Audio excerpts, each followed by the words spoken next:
Good evening. Praise be to God's great name for this wonderful time. மாலை வணக்கங்கள். உங்கள் எல்லாவருக்காகவும் கர்த்தரை துதிக்கிறேன். அது மட்டுமல்ல, உங்களை பார்த்ததிலும் நான் மகிழ்ச்சி அடைகிறேன்.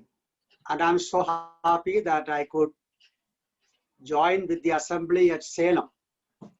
சேலத்தில் உள்ள சபையோடு கூட இணையத்தக்கதாக கர்த்தர் கொடுத்த கிருபைக்காக நான் மகிழ்ச்சி அடைகிறேன். I remember my visit to Salem many years ago. That was in 1984 when Uncle K.V. Samuel was there. அநேக வருடங்களுக்கு முன்பாக, அதாவது 1984 வருடம் கேவி சாமுவேல் அங்கிள் சேலத்தில் இருந்த வேளையில் நான் சேலத்தில் வந்ததை நான் நினைவு கூறுகிறேன். And I'm so happy that you have prayerfully invited me for this occasion. இந்த வேலைக்காக நீங்கள் ஜெபத்தோடு கூட என்னை அழைத்தமைக்கு நான் மகிழ்ச்சி அடைகிறேன். Without going to the details, let us go to a passage from the book of Habakkuk. மற்ற மேலும் விவரங்கள் சொல்லுவதற்கு முன்பாக நாம் தேவனுடைய வார்த்தைக்கு நம்முடைய கவனத்தை திருப்புவோம். இந்த மாலை வேளையிலே ஆபக்குக் புத்தகத்திலிருந்து ஒரு சில சத்தியங்களை உங்களோடு கூட பகிர்ந்து கொள்ள நான் விரும்புகிறேன். We are going through unprecedented times. நாம் நினைத்து கூட பார்க்க முடியாத ஒரு கடினமான வேளைகளிலே கடந்து செல்கிறோம் இந்த நாட்களில். We have never imagined such a life, such kind of life throughout the world man is facing. அகில உலகத்திலும் இப்பேற்பட்டதான ஒரு கடின வேளையை மனிதர்களாகிய நாம் நினைத்து கூட பார்க்க முடியாத அளவிற்கு அல்லவா இந்த நாட்களில் நாம் கடந்து செல்கிறோம். So much pain, so much sorrow, so much difficulties everybody is facing. அநேக வேதனைகள், அநேக துக்கங்கள், அநேக கடினமான காரியங்கள் எல்லாவரும் சந்திக்கிறது உண்டு அல்லவா? Now in this context, I think from the book of Habakkuk we get some encouraging, comforting lessons. ஆகையால் இப்பேற்பட்டதான சூழ்நிலைமையிலே ஆபக்குக் புத்தகத்திலிருந்து நமக்கு தேவையான, நமக்கு ஆறுதல் தரக்கூடியதான சத்தியங்களை தேவ ஆவியானவர் வைத்திருக்கிறார் என்று நான் நம்புகிறேன். Let's read just verses 1 and 2. The burden which the prophet Habakkuk saw. O Lord, how long shall I cry, and you will not hear?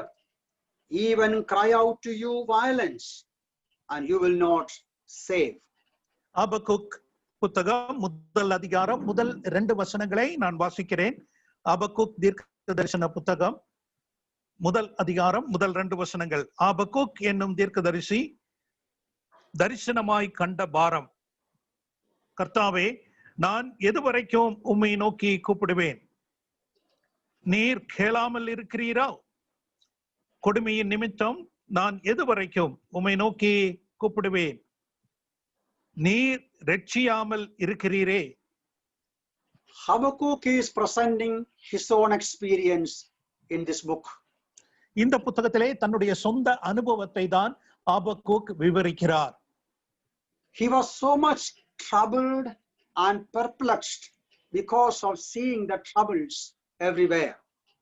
எல்லா இடங்களிலும் சூழ்ந்திருக்கிறதான கஷ்டங்களையும் பாரங்களையும் நினைவு கூர்ந்தவராக அந்த கடினமான நினைவு கூறுதலை தன்னுடைய கஷ்டமாக ஏற்றுக்கொண்டு அவர் குறிப்பிடுகிற ஒரு காரியம்தான் இது. Then he found encouragement and comfort in the Lord. அதன் பிறகு கர்த்தருக்குள் எல்லா விதமான ஆறுதலையும் உற்சாகத்தையும் அடைவதை தான் நாம் இந்த புத்தகத்தில் காண்கிறோம். Especially in chapter 1, we see how much he is worried about various things. அநேக விதமான காரியங்களினாலே தன்னுடைய வாழ்க்கையில் காணப்பட்டதான துக்கங்கள், துயரங்களை குறித்து 1ஆம் அதிகாரத்தில் நாம் காண்கிறோம். In chapter 2, we see he is watching and waiting before the Lord. கர்த்தருக்கு முன்பாக அவர் காத்திருந்து அவர் ஜெபிக்கிறதாகவும் 2ஆம் அதிகாரத்தில் நாம் காண்கிறோம். And when we come to chapter 3, we see Habakkuk is worshiping God and praising God. மூன்றாம் அதிகாரத்திற்கு வரும்பொழுது ஆபக்கூக் தேவனை துதித்து ஆராதிப்பதை நாம் காண்கிறோம். So the book of Habakkuk is assuring us all our worries, all our troubles can be changed into worship and joy. நம்முடைய எல்லா விதமான துக்கங்களும் துயரங்களும் ஆராதனையாக எவ்விதமாக மாற்றப்படும் என்பதை தான் ஆபக்கூக் புத்தகத்திலிருந்து நாம் அறியக்கூடிய ஆவிக்குரிய சத்தியமாய் காணப்படுகிறது. We are not going to the details of the book of Habakkuk. ஆபக்கூக்கில் உள்ள எல்லா விவரங்களையும் வியாக்கியானமாக நாம் படிப்பது கிடையாது. I would like to consider two major things from this book. இரண்டு முக்கியமான பெரிய காரியங்களை மட்டும் இந்த புத்தகத்திலிருந்து உங்கள் முன்பாக எடுத்து காண்பிக்க நான் விரும்புகிறேன். We will see first of all some lessons based on the troubles Habakkuk faced. ஆபக்கூக் சந்தித்ததான கஷ்டங்கள், பாரங்கள் ஒரு சிலவற்றை மட்டும் இன்றைக்கு நாம் ஆதாரமாக படிப்போம். Then we shall also see the answers he got from God. அதன் பிறகு அதன் கர்த்தரிடத்திலிருந்து தான் கிடைக்கப்பெற்றதான பதில்களையும் நாம் காண்போம். So let us see first of all the general lessons that we can learn from this book. இந்த புத்தகத்திலிருந்து பொதுவாக நாம் கற்றுக்கொள்ளக்கூடியதான பாடம் என்ன, சத்தியம் என்ன என்பதை மட்டும் முதன்மையாக நாம் பார்ப்போம். Now you see in verse 2 when he is saying, how long shall I cry? What is the problem? What is the trouble of Habakkuk? ஆபக்கூக்கினுடைய கஷ்டம் என்ன, பாரம் என்ன, நான் எதுவரைக்கும் உம்மை நோக்கி கூப்பிடுவேன் என்று சொல்லுவதற்கு அவருக்கு ஏற்பட்ட துக்கம் என்ன? What is the reason why Habakkuk is crying, weeping and troubled before the presence of God? தேவனுடைய சந்நிதிக்கு முன்பாக இந்த அளவிற்கு துயரமாக கஷ்டமாக என் கண்ணீரோடு கூட கர்த்தரிடத்தில் புலம்பக்கூடிய நிலைமையிலே ஆபக்கூக் காணப்படுகிறார். It's not about his family. தன்னுடைய குடும்பத்தை குறித்து அல்ல. It's about the condition of the people of God. தேவனுடைய ஜனத்தினுடைய நிலைமையை கண்டுதான் ஆபக்கூக் இந்த அளவிற்கு துயரப்படுகிறார். He is very much concerned, burdened about the state of the people of Judah.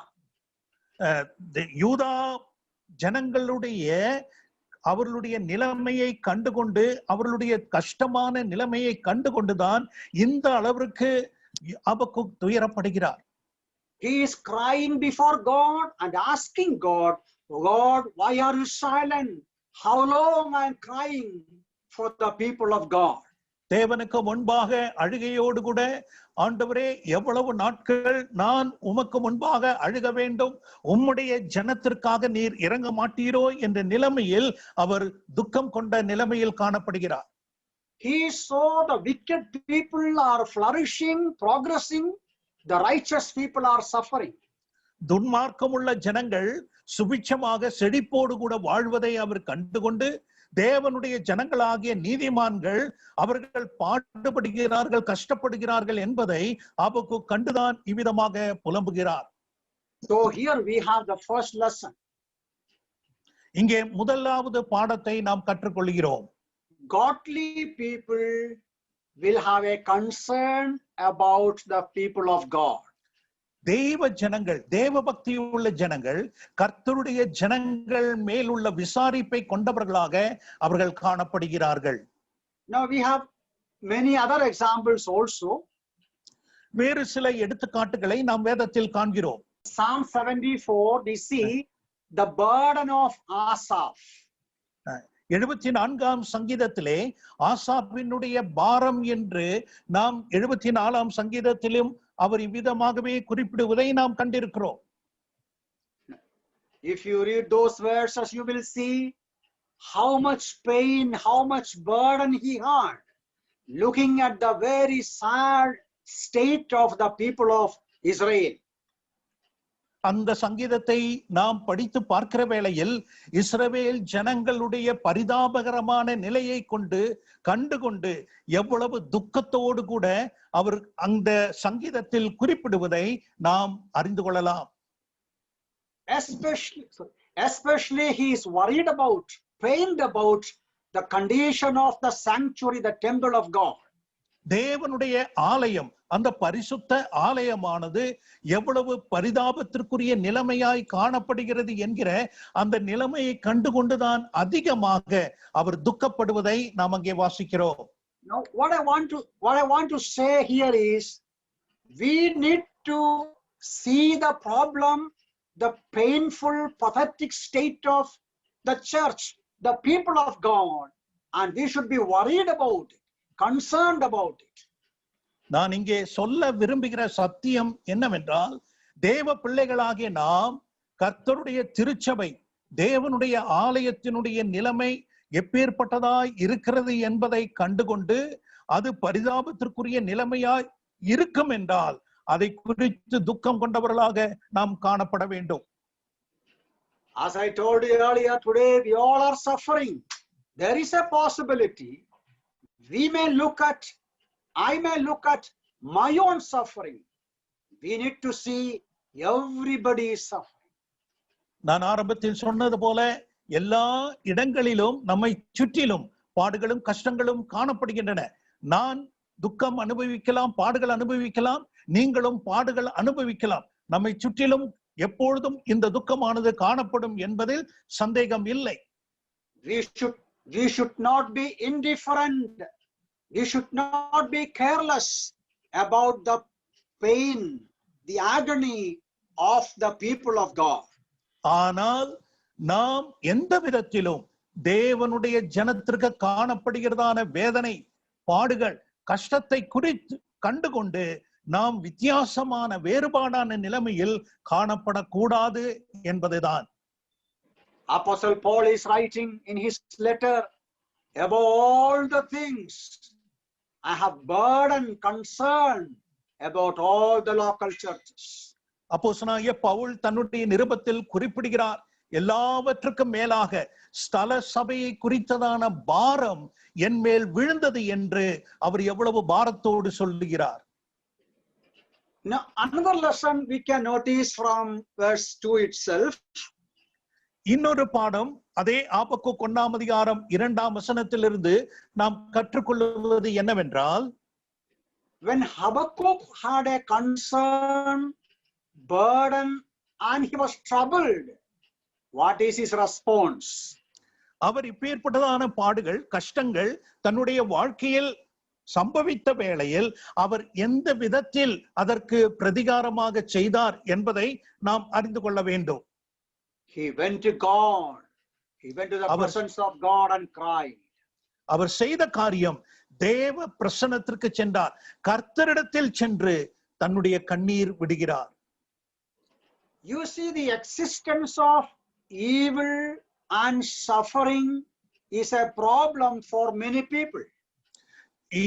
இப்பொழுது காணப்படுகிறதான, உலகத்தில் காணப்படுகிறதான பொல்லாத காரியம் ஜனங்களுக்கு இப்பேற்பட்டதான பாடுகளையும் கஷ்டங்களையும் கொண்டு வரும். For all through the ages, everybody is asking why good people are suffering. அநேக ஆண்டுகளாக, காலங்களாக ஜனங்களுடைய கேள்வி இதுதான், நல்லவர்கள் ஏன் கஷ்டம் அனுபவிக்கிறார்கள்? It's a big question. Many are not able to answer. இது அநேகரால் பதில் சொல்ல முடியாத ஒரு மிக பெரிதான கேள்வியாக அமைந்திருக்கிறது அல்லவா? So what people will say, certain people will say, there is no God. ஆனால் இதற்கு பதிலாக ஒரு கூட்டத்தார் என்ன சொல்லுகிறார்கள்? இந்த கஷ்டங்களை எல்லாம் கண்டுகொண்டு தேவன் இல்லை என்ற ஒரு முடிவுக்கு வருகிறார்கள். Or they will say God is a helpless God. இல்லை என்றால் இன்னொரு கூட்டத்தார் சொல்லுகிறார்கள், உதவி செய்ய முடியாத பலவீனமான கடவுள்தான் என்று இன்னொரு கூட்டத்தார் சொல்லுவார்கள். Some others are saying God created the whole world and today the world is in a mess, in a very bad situation, and God has abandoned the whole world or the creation. இன்னொரு கூட்டத்தார் என்ன சொல்லுகிறார்கள்? தேவன் எல்லாவற்றையும் படைத்தார். எல்லாவற்றையும் படைத்த இந்த உலகமானது பொல்லாத நிலைமையிலே, கஷ்டமான நிலைமையிலே காணப்படுகிறபடியால் தேவன் அதை அபிதமாகவே விட்டுவிட்டார் என்று இன்னொரு கூட்டத்தார் சொல்லுவதுண்டு. But godly people, when they face troubles in their life, they come closer to God. ஆனால் தெய்வ பக்தியுள்ள ஜனமோ இப்பேற்பட்டதான கஷ்டங்களும் பாடுகளும் அனுபவிக்கிற வேளையில், தங்களை சூழ்ந்து கொள்ளுகிற வேளையில் அவர்கள் தெய்வ பிரசன்னத்திற்கு வருகிறார்கள். That is the occasion they come closer to God, crying, weeping before God.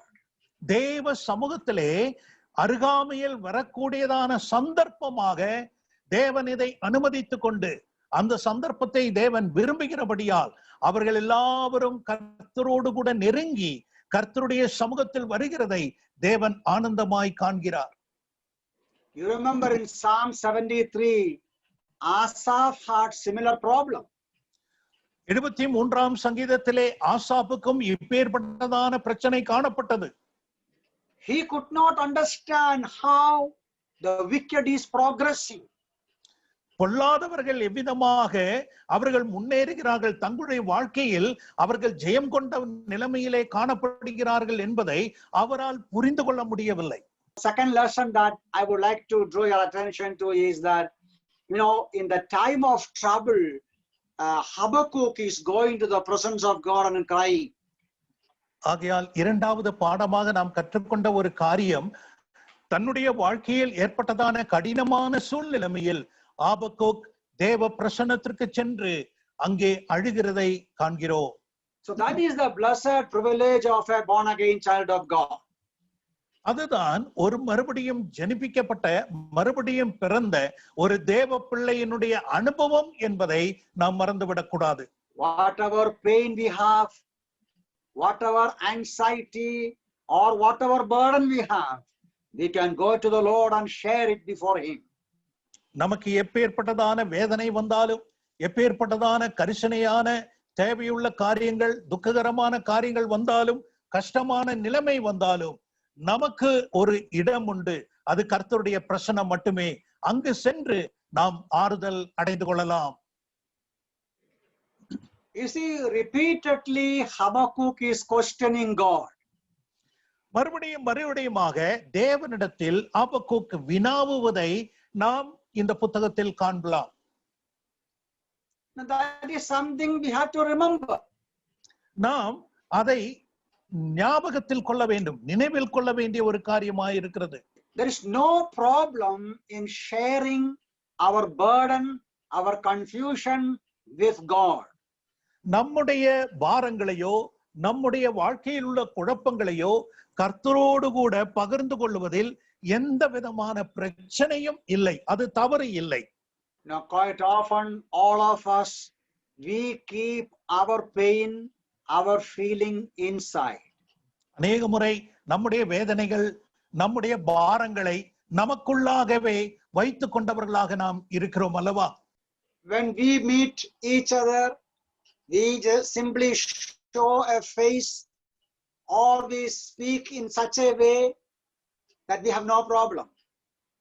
நாம் கர்த்தருடைய பிள்ளைகளாக நாம் சந்திக்கிற வேளையில் நமக்கு எந்த விதமான பிரச்சனையும் இல்லை என்ற நிலைமையில் அநேக முறை நாம் எந்த ஒரு காரியத்தையும் சகோதர சகோதரிகளோடு பகிர்ந்து கொள்ளாமல் காணப்படுகிறோம்.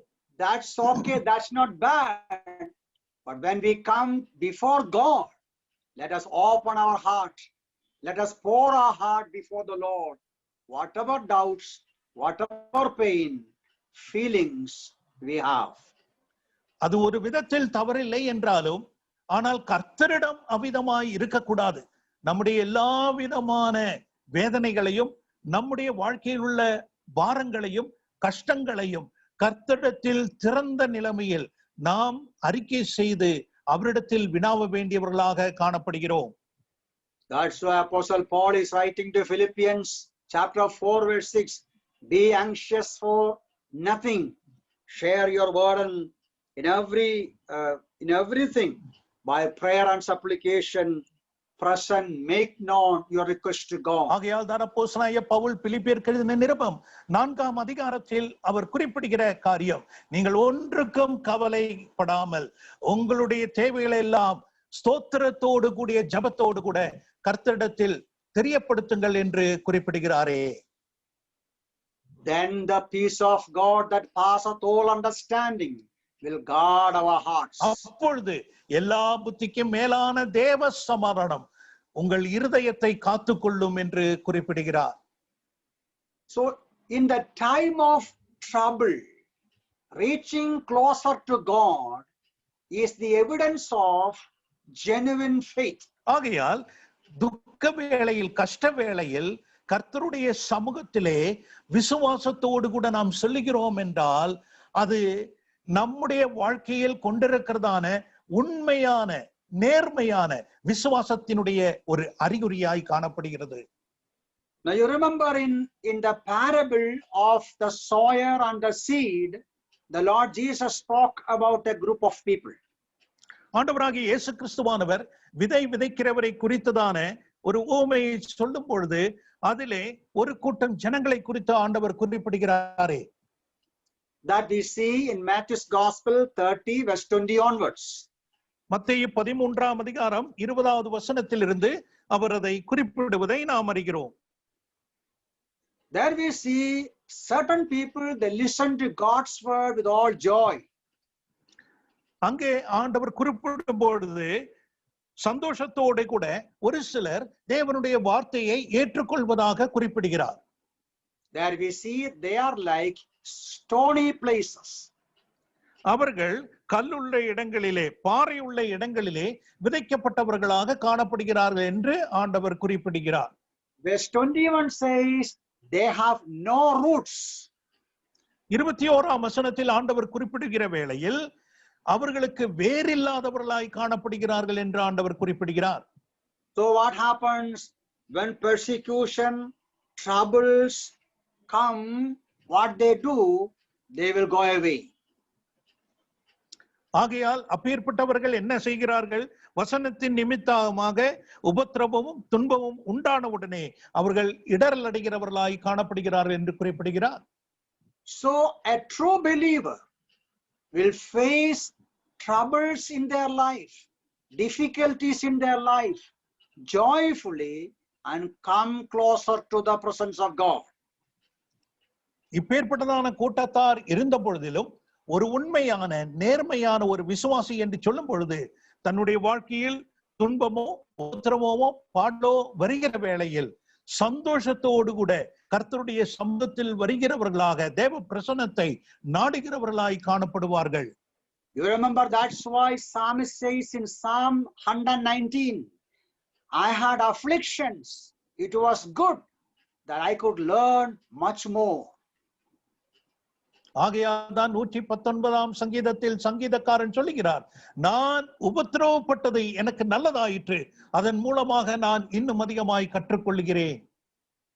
Now the third lesson we need to remember in this context is, இதில் இந்த பாகத்திலே மூன்றாவது பாடம் நாம் என்ன ஆபக்கூக் புத்தகத்திலிருந்து கற்றுக்கொள்கிறோம் என்றால், that we have in chapter 2 verse 1. 2ஆம் அதிகாரத்தில் முதல் வசனத்தில் நாம் அதை காண்கிறோம். ஆபக்கூக் 2ஆம் அதிகாரம் அதனுடைய முதல் வசனம். நான் I'll read. Yeah, yes you can. தமிழிலே வாசிக்கிறேன். நான் என் காவலிலே தரித்து அரணிலே நிலை கொண்டிருந்து அவர் எனக்கு என்ன சொல்லுவார் என்றும் அவர் என்னை கண்டிக்கும் பொழுது நான் என்ன உத்தரவு சொல்லுவேன் என்றும் கவனித்து பார்ப்பேன் என்றேன். Now what Habakkuk says, I am going to wait, I am going to watch till God will answer me. கர்த்தர் எனக்கு உத்தரவு கொடுக்கும் வரை நான் நிலை கொண்டிருந்து கவனித்து பார்ப்பேன் என்று ஆபக்கூக் இங்கே குறிப்பிடுகிறார். He prayed, he cried, then he says, now I am going to wait for God. அவர் ஜெபித்தார், கண்ணீரோடு ஜெபித்தார். இப்பொழுது என்ன சொல்லுகிறார்? கர்த்தருக்காக கவனித்து காத்திருப்பேன் என்கிறார். That's a lesson for us. இது என்ன அற்புதமான ஒரு பாடம் நமக்கு. The Lord is telling us to wait patiently. தேவனுடைய வசனமானது நமக்கு பொறுமையோடு கூட காத்திருக்கும்படியாக தான் கற்றுக் கொடுக்கிறது அல்லவா? No murmuring, no complaint, no doubts or questions, simply waiting patiently for the Lord's time. எந்தவித முறுமுறுப்பும் இல்லாமல், எந்த விதமான புகாரும் கர்த்தரிடத்தில் சொல்லாமல், கர்த்தருடைய பாதத்திலே நாம் பொறுமையோடு காத்திருக்க வேண்டிய கடமை கொண்டவர்களாய் காணப்படுகிறோம். And I'm not going to elaborate upon it. Let me go fast. நான் இதை குறித்து இன்னும் அதிகமாய் விவரமாய் சொல்லாமல் வேகமாக கடந்து செல்கிறேன். We need to wait upon God till God will give us the answer. கர்த்தர் நமக்கு பதில் கொடுக்கும் வரை கர்த்தருடைய பாதத்தில் காத்திருக்க வேண்டியவர்களாய் காணப்படுகிறோம். The fourth lesson is in chapter 2 verse 3. The beginning part we read verse 2. Then the Lord answered me. நான்காவது காரியம் தமிழிலே 2வது வசனத்தில் கவனிங்கள். அப்பொழுது கர்த்தர் எனக்கு பிரதியுத்தரமாக. Our God responds to our tears, our cry. நம்முடைய கண்ணீருக்கும் நம்முடைய ஜெபத்திற்கும் கர்த்தர் பிரதியுத்தரம் கொடுக்கிறவராய் காணப்படுகிறார் என்பதை நாம் அறிந்து கொள்ள வேண்டும். Habakkuk was praying. Habakkuk was waiting. The Lord at the right time answered Habakkuk. ஹபக்குக் ஜெபித்துக் கொண்டிருந்தான். ஹபக்குக் கர்த்தருடைய பாதத்தில் காத்திருந்தான். ஆனால் ஏற்ற வேளையில் ஹபக்குக்கு கர்த்தர் பிரதியுத்தரம் கொடுப்பதை நாம் காண்கிறோம். Our God listens to our cry. His ears are always open to us. நம்முடைய கண்ணீரோடு உள்ள ஜெபத்திற்கு அவருடைய கர்த்தருடைய காதுகள் எப்பொழுதும் திறந்திருக்கிறது என்பதை நாம் உணர வேண்டியவர்களாக இருக்கிறோம். That's a wonderful privilege every child of God is enjoying. ஒவ்வொரு தேவனுடைய பிள்ளையும் அனுபவிக்கிற சந்தோஷப்படுகிற ஒரு மிகப்பெரிதான ஸ்லாக்கியமாய் அது காணப்படுகிறது அல்லவா? Even if we find no solution, God will answer us, comfort us, encourage our heart. எந்த ஒரு தீர்வும் நமக்கு நம்முடைய சூழ்நிலைமையில் கிடைக்கப் பெறாவிட்டாலும் கர்த்தர் ஏற்ற சமயத்தில் நமக்கு பதில் கொடுக்கிறவராக, நம்மை ஆறுதல் படுத்துகிறவராய் காணப்படுகிறார் என்பதை நாம் மனப்பூர்வமாய் விசுவாசிக்க வேண்டியவர்களாக இருக்கிறோம். Today we are going through very terrible days. இன்றைக்கு நம்முடைய காலகட்டம் என்று பார்க்கும் பொழுது அதிக பயங்கரமான ஒரு சூழ்நிலைமையாய் காணப்படுகிறது அல்லவா? In this context, these 4 lessons are very much valuable. இந்த சூழ்நிலைமையில் இந்த 4 பாடங்களும் மிகவும் நமக்கு மதிப்புள்ளதாய் காணப்படுகிறது. Let us consider the pain of our people. நம்மை சுற்றிலும் உள்ள தெய்வ ஜனங்களுடைய பாரங்களை, வேதனையை நாம் கவனிக்க வேண்டியவர்களாக இருக்கிறோம். Let us come closer to our God. நம்முடைய கர்த்தருக்கு முன்பாக கர்த்தரிடத்தில் நெருக்கமாய் சேரக்கடவோம். Let us wait silently for God to work.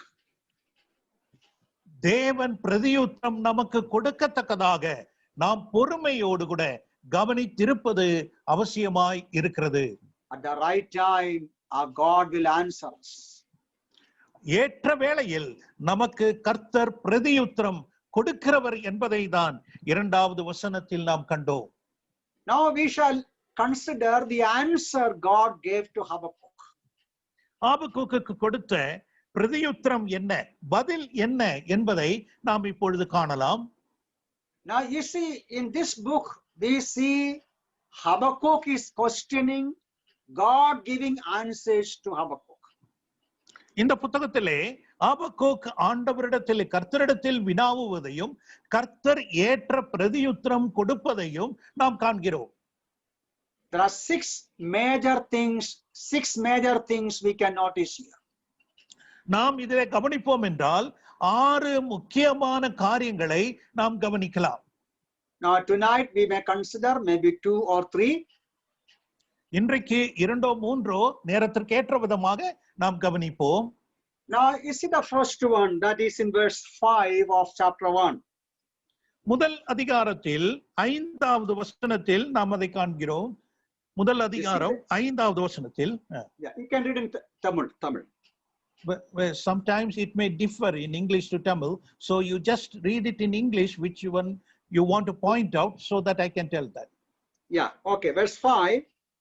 Look among the nations and watch, be utterly astounded. I will work a work in your days which you would not believe, though it were told you. 5வது வசனம், தமிழிலும் 5வது வசனம் தான். நீங்கள் புறஜாதிகளை நோக்கி பார்த்து ஆச்சரியப்பட்டு பிரமியுங்கள். விவரிக்கப்பட்டாலும் நீங்கள் விசுவாசியாத ஒரு கிரியையை உங்கள் நாட்களில் நடப்பிப்பேன். So there we have the first major answer of God. தேவனுடைய முதலாவது மிக பெரிதான பதிலை இங்கே பிரதியுத்தரத்தை காண்கிறோம். What is that? God is at work. தேவன் கிரியை செய்கிறவர் என்பதை தான் இந்த வசனத்தில் நாம் கண்டோம். Now Habakkuk was thinking, God is not active, God is simply silent. ஹபக்குக் என்ன நினைத்துக் கொண்டிருந்தான்? எந்த விதமான கிரியையும் செய்யாமல் மௌனமாக கர்த்தர் காணப்படுகிறார் என்பதை தான் ஹபக்குக் நினைத்துக் கொண்டிருந்தார். Habakkuk was asking God, why are you silent? You are not doing anything. You are not saving us. ஹபக்குக் தேவனிடத்தில் வினாவுகிற காரியம் என்னவென்றால், ஏன் நீர் பொறுமையாய் இருக்கிறீர், எங்களை ரட்சிப்பதில்லை, ஏன் நீர் இவ்விதமாய் செயல்படுகிறீர் என்று நிலைமையில் வினாவுகிறார். God wants Habakkuk to understand, God is at work. ஆனால் ஹபக்குக் இதை புரிந்து கொள்ள வேண்டும். என்ன? கர்த்தர் எப்பொழுதும் கிரியை செய்கிறவர் என்பதை அறிந்து கொள்ள வேண்டும் என்பதில் தேவன் பிரியமாயிருக்கிறார். In John's Gospel 5:17 there is a verse. யோவான் 5ஆம் அதிகாரம் 17வது வசனத்தில் ஒரு வசனம் உண்டு. யோவான் 5ஆம் அதிகாரம் 17வது வசனம். The Lord Jesus says, my Father has been working until now and I have been working. இயேசு கிறிஸ்து சொல்லுகிறார், இதுவரைக்கும் கிரியை செய்து வருகிறார். என் பிதா இதுவரைக்கும் கிரியை செய்து வருகிறார், நானும் கிரியை செய்து வருகிறேன் என்றார். Father has been working, I am working. பிதாவானவர் இதுவரைக்கும் கிரியை செய்து வந்தார், நானும் கிரியை செய்கிறேன் என்று ஆண்டவர் பதில் சொல்கிறாரே. You remember in the book of Genesis, we read, God, after creating everything, the Lord God Almighty took rest. நாம் ஆதியாகமத்திலே சிருஷ்டிப்பின் வேளையில் எல்லாவற்றையும் சிருஷ்டித்த பிறகு 7ஆம் நாள் கர்த்தர் ஓய்ந்திருந்தார் என்று வாசிக்கிறோம்.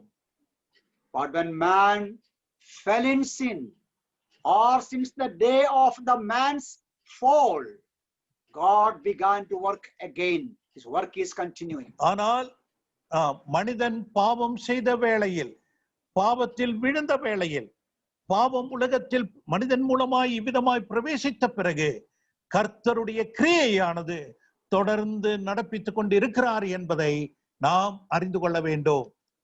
That is what the Lord Jesus said. My Father has been working. I have been working. அதைதான் ஆண்டவராகிய இயேசு கிறிஸ்துவானவர் யோவானில் குறிப்பிடுகிறார். என் பிதா இதுவரைக்கும் கிரியை செய்து வந்தார், நானும் கிரியை செய்கிறேன் என்ற அந்த வார்த்தை. The greatest work of God is no doubt that happened on the cross of Calvary. மிக பெரிதான கிரியை என்று சொல்லும் பொழுது சந்தேகமே இல்லாமல் கல்வாரியிலே நடைபெற்றதான அந்த கிரியை. No, that work of God is not finished there, completed there. தேவனுடைய அந்த கிரியையானது அங்கே முடிவடையவில்லை, நிறைவடையவில்லை. Now don't misunderstand me. The Lord Jesus said it is finished. The work on the cross is complete. No doubt about it. ஆண்டவராகிய இயேசு கிறிஸ்துவானவர் எல்லாம் முடிந்தது என்ற இந்த வார்த்தை ஒரு விதத்தில் அது உண்மைதான், அதில் எந்த விதமான சந்தேகம் இல்லை. என்னை நீங்கள் தவறாக நீங்கள் புரிந்து கொள்ள வேண்டாம் என்பதை குறித்து நான் சொல்லுகிறேன். The Lord Jesus has done everything needed for the salvation of mankind. மனிதனுடைய ரட்சிப்பிற்காக என்ன அவசியமாக இருக்கிறதோ அவை எல்லாவற்றையும் ஆண்டவராகிய இயேசு கிறிஸ்துவானவர் செய்து முடித்தார், சந்தேகம் இல்லை.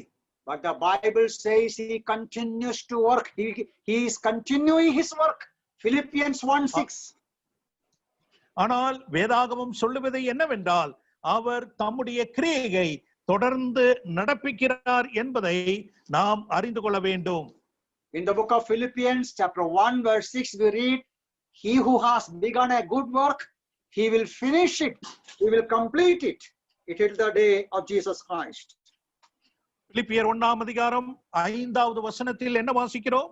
உங்களில் நற்கிரியை தொடங்கினவர் அதை இயேசு கிறிஸ்துவின் நாள் பரியந்தம் முடிய நடத்தி வருவார் என்று குறிப்பிடுகிறார். So God wants Habakkuk to understand God is continuously working for the people of God.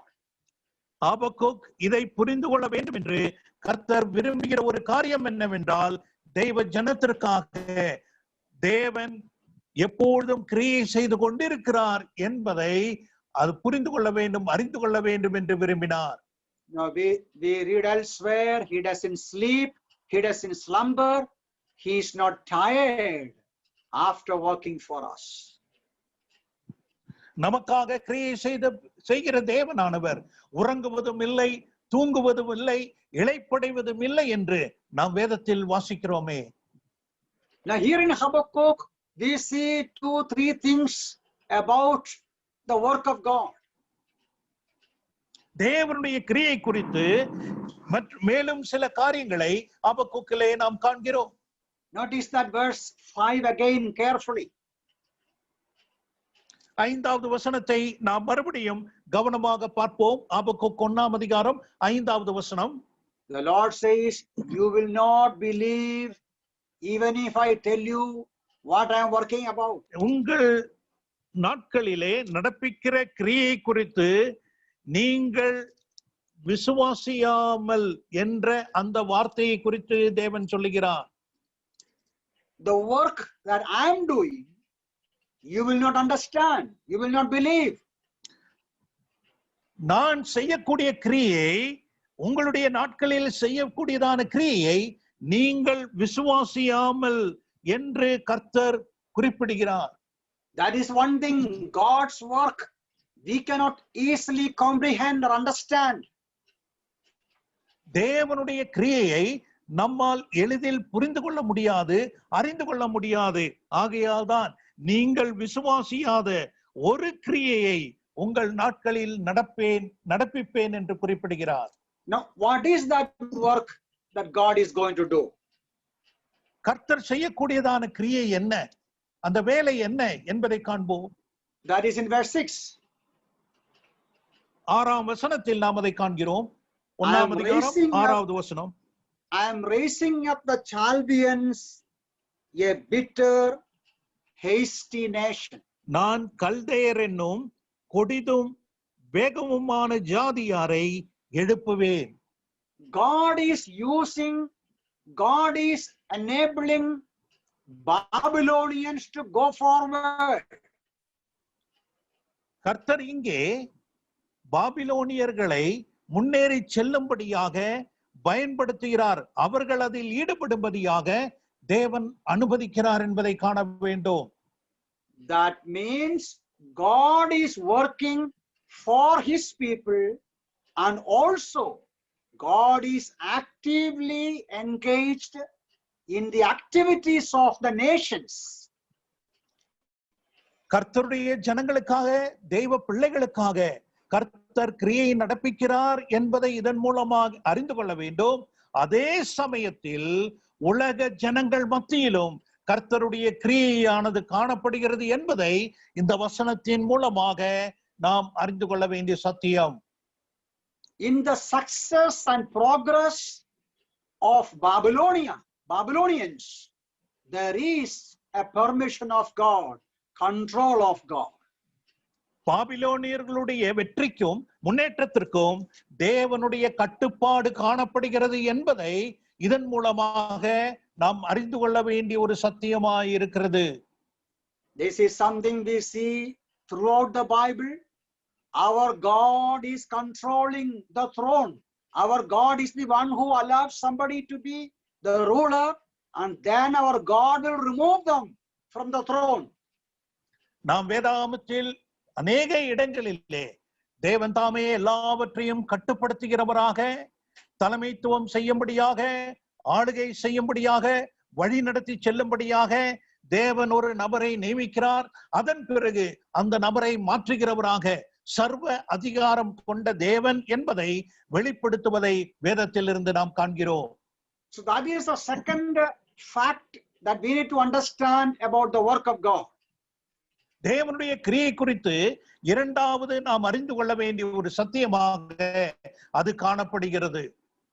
Now the third thing that we can notice in verse 7, they are terrible and dreadful. மூன்றாவது காரியம் 7வது வசனத்திலே அவர்கள் கெடியும் பயங்கரமும் ஆனவர்கள் என்று குறிப்பிடுகிறார். What is the purpose of God behind in his the way he is pushing or raising the Chaldeans? கல்தேயரை இவ்விதமாக எழுப்புவதற்கு தேவனிடத்தில் என்ன காரணம், எந்த நோக்கத்தோடு கூட கர்த்தர் இதை செய்கிறார்?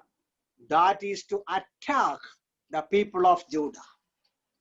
யூதா ஜனங்களை அவர்கள் எல்லா விதத்திலும் தாக்கும்படியாக தான் கர்த்தர் அவர்களை எழுப்புகிறார் என்பதை நாம் அறிந்து கொள்ள வேண்டும். Now that is the reason why from 13:12 onwards again Habakkuk is asking question. ஆகையால் தான் மறுபடியுமாக ஆபக்கூக் 12ஆம் வசனத்திலிருந்து கர்த்தரிடத்தில் வினாவுகிற காரியங்களை நாம் அங்கே வாசிக்கிறோம். Because Habakkuk was praying for deliverance. எல்லா நிலைமையிலும் விடுதலை கிடைக்கப்பட வேண்டும் தெய்வ ஜனங்களுக்கு என்று கர்த்தரிடத்தில் ஆபக்கூக் ஜெபிக்கிறவராய் காணப்படுகிறார். But what God is telling, Chaldeans are going to come. They are going to attack Jerusalem. They are going to judge the people of Israel, Judah. ஆனால் கர்த்தர் என்ன சொல்லுகிறார்? கல்தையர்கள் எழும்ப போகிறார்கள், யூதர்களுக்கு விரோதமாக அவர்களுடைய ஆலயத்தையும் அவர்களையும் தாக்கும்படியாக கர்த்தர் எழுப்புகிறார் என்ற நிலைமையிலே இவ்விதத்தில் கர்த்தருடைய பிரதியுத்தரம் காணப்படுகிறது அல்லவா? So there we have the third thing about the work of God. ஆகையால் மூன்றாவது கர்த்தருடைய கிரியை என்ன என்பதை தான் நாம் இங்கே காண்கிறோம். Our God is working for us. நமக்காக கர்த்தர் கிரியை செய்கிறவராய் காணப்படுகிறார் என்பதை அறிய வேண்டும். Our God is working throughout the whole world. சகல உலகத்திலும் அகில உலகத்திலும் கர்த்தருடைய கிரியையானது நடப்பிக்கிறவராய் காணப்படுகிறார் என்பதையும் இதன் மூலம் அறிந்து கொள்ள வேண்டும்.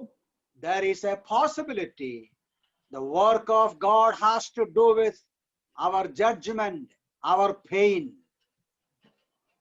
நம்முடைய எல்லா விதமான வேதனையின் நேரங்களில் எல்லாம் கர்த்தருடைய நியாய தீர்ப்பாக தேவனுடைய கிரியையானது நடப்பிக்கப்பட வேண்டும் என்ற நோக்கம் கர்த்தருடைய நோக்கமாய் காணப்படுகிறது. Because of the sins of Judah, because of the failures of Judah, God is allowing foreign nations to come and capture the city of Jerusalem and the people of Judah. யூதாவின் பாவத்தின் நிமித்தமாக கர்த்தருக்கு விரோதமாக அவர்கள் செயல்பட்ட செய்கைக்காக தேவன் தாமே புறஜாதிகளை எழுப்பி அவர்களை தாக்கும்படியாக அதன் மூலமாக தேவன் யூதாவிற்கு பாடத்தை கற்றுக் கொடுக்கிறார். That is God's work for his people. இந்த விதத்தில் தான் தெய்வ ஜனங்கள் மத்தியிலே கர்த்தருடைய கிரியையானது வேலையானது காணப்படுகிறது என்பதை நாம் அறிந்து கொள்ள வேண்டிய ஒரு சத்தியம். In the New Testament we understand about the chastening of God. ஆண்டவராகிய இயேசு கிறிஸ்துவினுடைய கர்த்தருடைய சிட்சையை குறித்து புதிய ஏற்பாட்டில் நாம் வாசிக்கிறோம் அல்லவா? Especially we read that in the book of Hebrews chapter 12. எபிரேயருக்கு எழுதிய நிருபம் 12ஆம் அதிகாரத்தில் நாம் முக்கியமாக அதை வாசிக்கிறோம். Because God loves us, because God wants to see His holiness in our life, He will allow us to go through painful situations. தேவன் நம்மில் அன்பு கூறுகிறபடியால் அவருடைய பரிசுத்தத்திற்கு ஏற்ற நிலைமையில் நம்முடைய வாழ்க்கை காணப்பட வேண்டும் என்ற நோக்கத்தோடு கூட கர்த்தர் நம்முடைய வாழ்க்கையில் சிட்சையை அனுமதிக்கிறார் என்று நாம் எபிரேயர்ல வாசிக்கிறோம். Today we are facing corona. It is up to me to examine what God wants me to learn in these days of pandemic. இன்றைக்கு கர்த்தர் கொரோனாவை அனுமதித்திருக்கிறார் என்றால் என்னுடைய வாழ்க்கையில் நான் பரிசோதித்து பார்க்க வேண்டிய காரியம் என்ன? கர்த்தர் ஏன் இவ்விதமாக இந்த சூழ்நிலைமை அனுமதித்திருக்கிறார் என்று, இந்த நோயுள்ள காலகட்டமாக உலகம் எங்கும் பரவியிருக்க காரணம் என்ன என்பதை நான் என்னுடைய ஆவிக்குரிய வாழ்க்கையில் சீர்தூக்கி பார்க்க வேண்டியவனாய் காணப்படுகிறேன். God tells Habakkuk, I am working. I am not silent. I am concerned about you and everybody. கர்த்தர் என்ன சொல்லுகிறார்? ஆபக்குக்குவே, நான் கிரியை செய்து கொண்டுதான் இருக்கிறேன். நான் மௌனமாக அல்ல, எல்லாருக்காகவும் தெய்வ ஜனத்திற்காகவும் கர்த்தருடைய கிரியையானது நடப்பித்துக் கொண்டேதான் இருக்கிறார். So my dear brothers and sisters, let us realize that our God is concerned about us, working, even though we don't see any relief so far. He is working, and that should encourage us to wait for Him. ஆகையால் எனக்கு அருமையான சகோதர சகோதரிகளே, கர்த்தர் கிரியை செய்கிற ஆண்டவர். அவர் இன்றைக்கும் கிரியை செய்து கொண்டிருக்கிறார். என்னுடைய வாழ்க்கையிலும் உங்களுடைய வாழ்க்கையிலும் அவர் கிரியை நடப்பிக்கிறார் என்ற உணர்வோடு கூட சோர்ந்து போகாமல் கர்த்தரோடு நெருங்க வேண்டியவர்களாக இந்த காலகட்டத்தில் நாம் காணப்படுகிறோம்.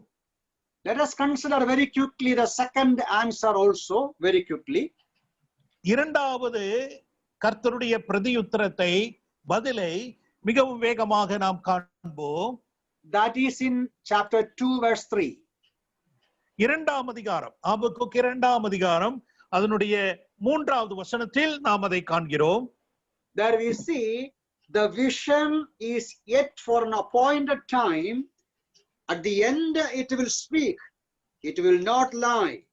Though it tarries, wait for it, because it will surely come. It will not tarry. இரண்டாம் அதிகாரம் 3வது வசனம், குறித்த காலத்துக்கு தரிசனம் இன்னும் வைக்கப்பட்டிருக்கிறது, முடிவிலே அது விளங்கும், அது பொய் சொல்லாது, அது தாமதித்தாலும் அதற்கு காத்திரு, அது நிச்சயமாய் வரும், அது தாமதிப்பதில்லை. Now the summary of that verse is, what is going to happen? It will happen.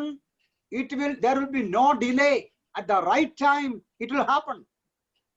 இந்த வசனத்தினுடைய சுருக்கம் என்னவென்றால், என்ன சம்பவிக்க வேண்டுமோ அது சம்பவிக்கும். எந்த விதமான தாமதமும் இல்லாமல் ஏற்ற காலத்தில், குறித்த காலத்தில் அது சம்பவிக்க வேண்டியதுதான் என்பதை தான் இந்த வசனத்தில் கூறப்படுகிறது. Notice that there is a reference, appointed time. குறித்த காலத்தில், ஏற்ற சமயத்தில் என்ற அந்த வார்த்தையை நாம் கவனிக்க வேண்டும். God does everything according to His timetable. தேவனுடைய காலகட்டத்தில், தேவன் வைத்திருக்கிறதான கால அட்டவணையில் தான் கர்த்தருடைய கிரியைகளை எல்லாவற்றையும் எந்த மாற்றமும் இல்லாமல் நடப்பிக்கிறார் என்பதை நாம் அறிந்திருக்க வேண்டிய சத்தியம். You remember the Lord Jesus, many times He spoke of His time. தம்முடைய காலத்தை குறித்து அநேக முறை ஆண்டவராகிய இயேசு கிறிஸ்துவானவர் கூறியிருக்கிறார் அல்லவா? Once He said to Mary, Mary, as woman, my time has not yet come. மரியாளிடத்தில் ஒரு முறை குறிப்பிடுகிறார், என்னுடைய நேரம் இன்னும் வரவில்லை என்று, ஸ்திரீயே என்று சொல்லி மரியாளிடத்தில் குறிப்பிடுகிறார். On another occasion also He said, my time has not yet come. It is your time. இன்னொரு இடத்திலே என்னுடைய வேலை இன்னும் வரவில்லை, இது இப்பொழுது உங்களுடைய வேலை என்று ஆண்டவர் குறிப்பிடுகிறாரே. Because the Lord Jesus came according to the plan God had from eternity. நித்தியத்திலே தேவன் வைத்திருந்ததான திட்டத்தின்படிதான் கர்த்தருடைய எல்லா விதமான கிரியையிலும் இந்த உலகத்திலே காணப்படுகின்றன என்பதை உணர வேண்டும். In the book of Galatians we read that in the fullness of time the Lord Jesus came. காலம் நிறைவேறின போது ஸ்திரீயின் வித்தில் உருவான என்று கலாத்தியர் நிருபத்திலே நாம் அங்கே வாசிக்கிறோம் அல்லவா? So whatever God does, he does at the right time. ஆகையால் தேவன் செய்கிற எல்லா காரியங்களும் குறித்த காலத்தில் எந்த விதமான தாமதமும் இல்லாமல் மாற்றம் இல்லாமல் நடப்பிக்கிறார் என்பதை நாம் உணர்ந்து கொள்ள வேண்டும். We may think it is too late. Why such a delay? நாம் நினைக்கலாம், இவ்விதமான தாமதம் எதற்கு, ஏன் இவ்விதமாக தாமதமான நிலைமையிலே காரியங்கள் எல்லாம் நடைபெறுகின்றன என்று நாம் சிந்திக்க கூடும். For the last 5 or 6 months we have been praying, looking to the Lord for a relief. So far nothing is seen. We are not able to see any relief. சுமார் 5 மாதங்களாக இப்பேற்பட்டதான கடினமான சூழ்நிலைமையை நாம் கண்டுகொண்டு நாம் ஜெபித்துக் கொண்டே இருக்கிறோம். ஆனால் எந்த விதமான தீர்வும் இதில் காணப்பட முடியாத நிலைமையில் காணப்படுகிறது அல்லவா? But God is telling Habakkuk, at the appointed time it will take place, no delay there will be. ஆனால் ஆபக்குக்கின் இடத்திலே கர்த்தர் சொல்லுகிற ஒரு காரியம், குறித்த காலத்தில் அது நிறைவேறும், அது நிச்சயமாய் வரும், தாமதிப்பது இல்லை என்று கர்த்தர் குறிப்பிடுகிறார். You remember Lazarus was sick. The Lord Jesus came very late. By the time he died, even decayed his body. லாசரு வியாதிப்பட்டு இருந்தான் என்று நாம் அறிகிறோம். ஆண்டவர் வருவதற்கு தாமதித்தார். அதற்குள்ளாக அவன் மரித்து போனான். நாற்றம் எடுக்கக்கூடிய நிலைமையில் அவனுடைய சரீரம் காணப்பட்டது என்பதை நாம் அறிவோம். But even though he came late, everything happened for the glory of God. அவர் தாமதமாக வந்தாலும் எல்லாம் தேவனுடைய மகிமைக்கென்று நடந்தது என்பதை நாம் அறிந்து வாசிக்கிறோம் அல்லவா? Now in the book of Hebrews, the same verse he is quoted there telling about the coming of the Lord Jesus Christ. ஆண்டவராகிய இயேசு கிறிஸ்துவானுடைய வருகையை குறித்து எபிரேயர் நிருபத்திலும் நாம் வாசிக்கிறோம் அல்லவா? So the main point is there is no delay with God. He does everything right at the right time. ஆகையால் முக்கியமாக நாம் அறிந்து கொள்ள வேண்டிய சத்தியம் என்னவென்றால், கர்த்தர் குறித்த காலத்தில் எல்லாவற்றையும் நடப்பிக்கிறவர். அவர் தாமதம் செய்யார். ஏற்ற விதத்தில் அவருடைய பதில், அவருடைய கிரியையானது காணப்படும் என்பதே. So we need to wait patiently for his time. ஆகையால் கர்த்தருடைய அந்த குறித்த நேரத்திற்காக அமைதலோடு பொறுமையோடு காத்திருக்க வேண்டியவர்களாக நாம் காணப்படுகிறோம். So we have seen very briefly those 2 answers. The remaining 4, God willing, we shall see later. நாம் 2 கர்த்தருடைய பதில்களை சுருக்கமாக இன்றைக்கு கண்டோம். இன்னும் உள்ள 4 பதில்களை கர்த்தருக்கு சித்தமானால் நாம் பிற்பாடு காணலாம். In the first major question or point, we have seen 4 lessons that I'm not going to repeat now. நாம் முதலாவது அந்த கேள்விக்கு, வினாவிற்கு 4 பதில்களை நாம் சிந்தித்தோம் அல்லவா? And then we have seen how God is answering Habakkuk in his perplexity and confusion. அந்த 4 வினாவிற்கும் கர்த்தருடைய பதில் இந்த சூழ்நிலைமையில், கடினமான குழப்பமான வேளையில் கர்த்தர் எந்த நிலைமையில் பதில் கொடுக்கிறார் என்பதையும் நாம் கண்டோம். So let us take it as an answer for our own confusion, our own troubles in our life. இவை எல்லாவற்றையும் நம்முடைய வாழ்க்கையில் ஏற்படக்கூடியதான குழப்பம், நம்முடைய வாழ்க்கையில் ஏற்படக்கூடிய கஷ்டமான உபத்திரவமான இந்த காலகட்டத்தில் இவையெல்லாம் அனுபவமாக்கிக் கொள்வோமாக. Our God is at work and he will never delay. He will do the best in his right time. கர்த்தர் கிரியை செய்கிற ஆண்டவர். அவர் எந்த விதத்திலும் தாமதம் செய்யாமல் குறித்த காலத்தில் எல்லாவற்றையும் தம்முடைய ஜனத்திற்காக செய்யக்கூடியவர் என்பதை நாம் விசுவாசிக்க வேண்டும். So let us continue to trust the Lord Jesus. ஆகையால் கர்த்தராகிய இயேசு கிறிஸ்துவின் மேல் தொடர்ந்து நம்முடைய நம்பிக்கையையும் விசுவாசத்தையும் வைப்போம். Continue to find comfort and strength in the word of God. தேவவசனத்திலே நமக்கு தேவையான எல்லா ஆறுதலையும் எல்லா விதமான புத்திமதியையும் பெற்றுக் கொள்வோமாக. And let us continue to wait patiently for the time of the Lord. கர்த்தருடைய குறித்த காலம் என்ற ஒரு காலம் காணப்படுகிறபடியால் அந்த காலத்திற்காக நாம் பொறுமையோடு அமைதலோடு கூட கர்த்தருடைய பாதத்தில் காத்திருக்க வேண்டிய தெய்வ பிள்ளைகளாய் நாம் காணப்படுகிறோம். May the Lord's name be glorified. கர்த்தருடைய நாமம் இந்த வார்த்தையின் மூலமாக மகிமைப்படுவதாக.